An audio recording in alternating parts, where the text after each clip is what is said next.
नमस्कार दोस्तों, वीर गाथा प्रोजेक्ट पे कैसे लॉगिन करना है और कैसे सर्टिफिकेट डाउनलोड करना है इसे आज समझते हैं। चलो शुरू करते हैं। सबसे पहले तो हमें गूगल पर लिखना है कि इनोवेट वीर गाथा प्रोजेक्ट। तो वीर गाथा का ये फेज 3 है, वीर गाथा 3 माई GOV इनोवेट वीर गाथा 3 लिखा होगा। इसी वेबसाइट पर हमने आना है।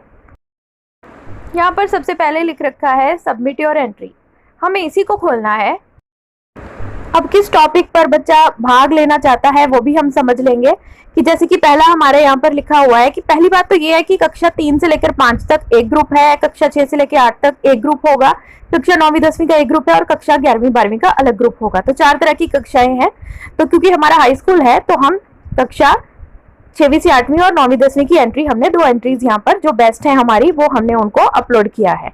तो इनके टॉपिक्स को एक एक करके समझ लेंगे। जैसे कि माई रोल मॉडल क्या है हमारा, कोई अब ये जो रोल मॉडल है वो कोई गैलेंट्री अवार्ड विनर ही होना चाहिए, या फिर दूसरा टॉपिक है हमारा एक ऐसा गैलेंट्री अवार्ड विनर जिसने की परम बलिदान दे दिया अपने देश के लिए, उनका टॉपिक बच्चे उठा सकते हैं। लिखना क्या है, पोएम या पैराग्राफ लिख सकते हैं बच्चे कोई पेंटिंग, ड्राइंग, मल्टीमीडिया प्रेजेंटेशन भी की जा सकती है।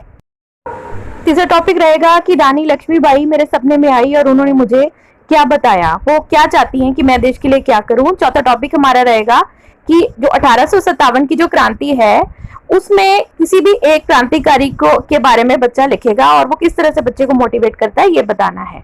तो इस तरह से बच्चे पोएम लिख सकते हैं, ऐसे लिख सकते हैं, पेंटिंग, ड्राइंग, ये सभी टॉपिक्स जो मैंने बताए इसके बारे में एंट्री हो सकती है। तो जब हम एंट्री सबमिट और एंट्री कर देंगे उसके बाद फिर पहले स्कूल लेवल पर जो बेस्ट एंट्री है उसको हमने अपलोड करना है, फिर उसके बाद डिस्ट्रिक्ट लेवल पर इवैल्यूएशन होगी या स्टेट लेवल पर होगी। तो अब हमने जब सबमिट और एंट्री कर दी है यहाँ पे, उसके बाद में हमने बच्चे का जो भी PDF वगैरह अपलोड करनी होगी उसको। जैसे हमारे बच्चे ने पैराग्राफ में भाग लिया है तो इसको हमने सर्टिफिकेट डाउनलोड हम बच्चे का 6वीं से 8वीं तक का हम कर सकते हैं, हमने किया भी है। इसके बाद इसी तरह से सेम टू सेम 9वीं 10वीं का भी करेंगे।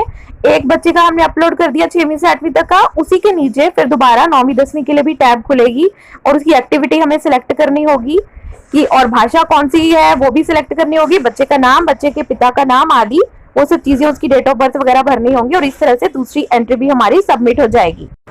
सबमिट हो जाने के बाद डाउनलोड सर्टिफिकेट हमने किया है, इस तरह से आप भी कर सकते हैं।